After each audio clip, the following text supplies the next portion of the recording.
Hey everybody, I'm on my braid and band every night. If I'm not braiding and banding, I am doing the bantu knots. I think that it's really good to stretch your roots. So like when I braid, I actually pull down. I was scared in the beginning to do that. I didn't want to like break off my locks, but they're stronger than I thought.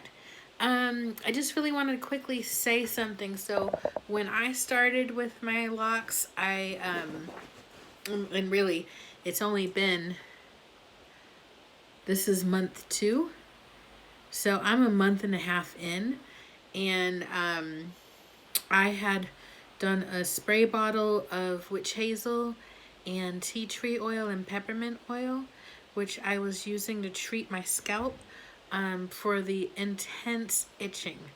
And so I then learned something about witch hazel. So what I was finding is I was getting relief, but then it would start itching again. And it would be like later in the day or that night, it would start itching again. And so I'd spray. And then I also noticed that I was getting this white residue in my roots. And found out, and also there was a lot of flakes. There's a lot of dust. Not even like big flakes, but like dust. Dandruff dust, and I found out 2 things. So I like to shop at this grocery store that's very healthy. They sell herbs, and all of the stuff that they carry is of a high quality and a natural, from natural companies and things like that. And so I got my witch hazel from there. I read that witch hazel, although helps with scalp itching, it will also cause itching. Isn't that messed up? So it will cause a buildup and your scalp will itch. So also the other thing I found out is my witch hazel has alcohol in it, and I believe it's like 18% alcohol. So that's going to then cause drying of the scalp. So what I read was witch hazel is great for the scalp, but as a treatment, not to leave on your scalp. So all the videos I was seeing was of people spraying their scalp and leaving it on there. And so this time when I got my tightening, which has only been once. I feel like I've had these things forever. But so I got my tightening, and I decided to try not to use the witch hazel anymore.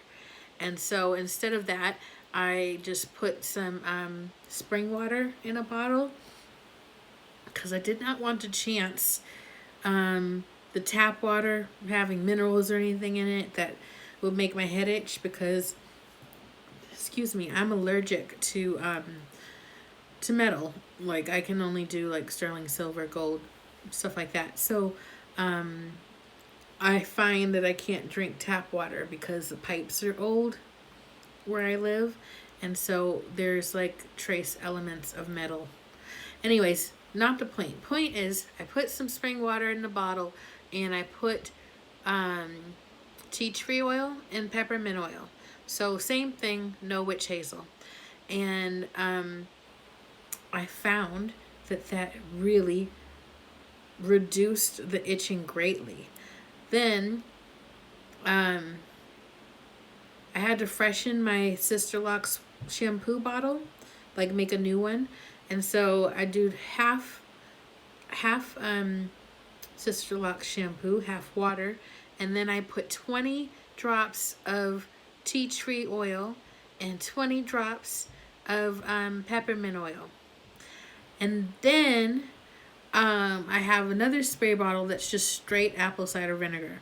So I put to spray my whole scalp, not my locks, but just my scalp. And so I had 1, 2, 3, 6 braids. I braided and banded 6 of them, and then I got the apple cider vinegar in all those parts, and then in the back, and then behind my ears, um, and then I kind of got my hands in there to smooth it around to the whole scalp, and then I sat for about 20 minutes, and then I've been washing my hair in the mirror, and then I get in the shower, and I find that I really like to do that because I can see and I can watch as I suds up and everything. And so then I put the shampoo in on top of the apple cider vinegar. I didn't rinse that out. And I got here, and then I, just, like that. And then I got in the shower and I rinsed it out, and my scalp has hardly itched. Like, no joke. I'm starting to experience some itching. It was a little bit of itching today and yesterday. But I washed on Saturday, and it is now Thursday night. So it's almost wash day again.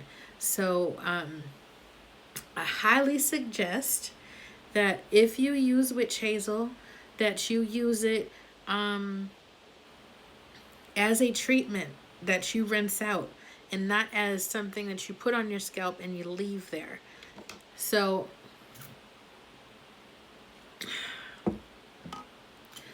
that's what I've learned. My scalp is so freaking clean from that apple cider vinegar, and the shampoo got I got all my dandruff out, and I didn't have a lot of dandruff. So I think some of that extra dandruff that people are seeing is actually the residue from the witch hazel. And I haven't used witch hazel as a treatment yet, because apple cider vinegar is working so great. But I would think if you are getting any acne on your scalp, like you're getting any small pimples or anything, then I think witch hazel would be good because it's an astringent and it's really good for acne. So that might be a reason to use it. If you're getting any like bumps, rash kind of thing or anything like that, it probably is good for that as well. But the dandruff is like so minimal now.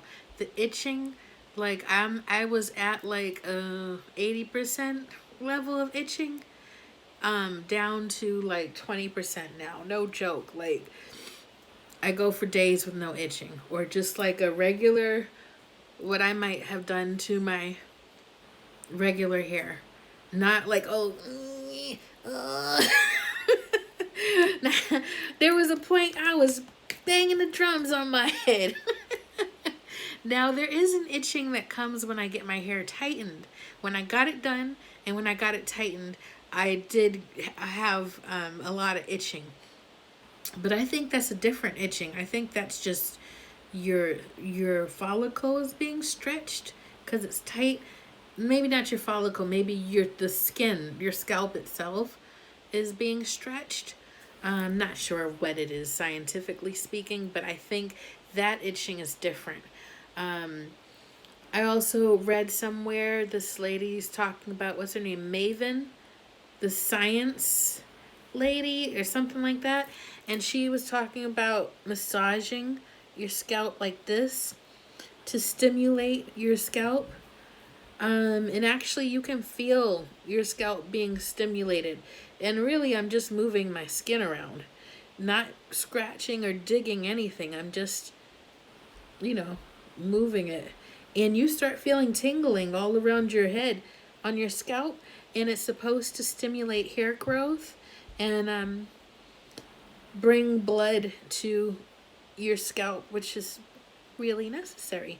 So my spray that I'm using now for my scalp is tea tree oil, peppermint, and sage. I added sage oil because I read it thickens your hair. and it helps stimulate hair growth. And as you see, I'm a little thin here. Not used to seeing such a huge part in my head, but I am thin around this area. I'm thin right here in the back too, and then like all the way in the back is good and thick. And I'm thick like here, but this whole circle is thinner, and I'm betting it's from years of relaxing my hair. I think that's why I'm thin there. So I'm trying to apologize to my head and to my scalp and get it stimulated so that I can thicken this area up.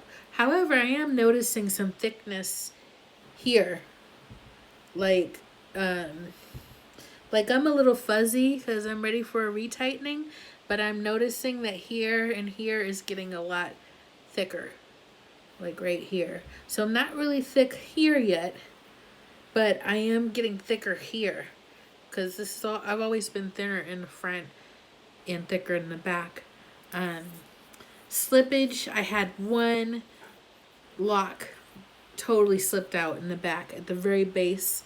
However, I've been doing everything I'm supposed to do, not putting anything in here that, I mean, it is what it is. Shit happens, what you gonna do? So yeah, I just wanted to point that out and tell you that I have gotten really good results 86ing the Witch Hazel from my scalp spray, and I love Witch Hazel. I use it on my face. Witch Hazel is awesome. I still believe that, but I think it's not intended to be used as a scalp spray that sits on your head. And I think that it is like a cycle. You get relief and then you get itching. You get relief, you get itching, and then you get buildup. And then you have a lot of dandruff that is not really dandruff. It's like dried witch hazel, which makes sense, right? So anyways, okay, that's it. Quick video. Talk to you guys later. Take care. Bye.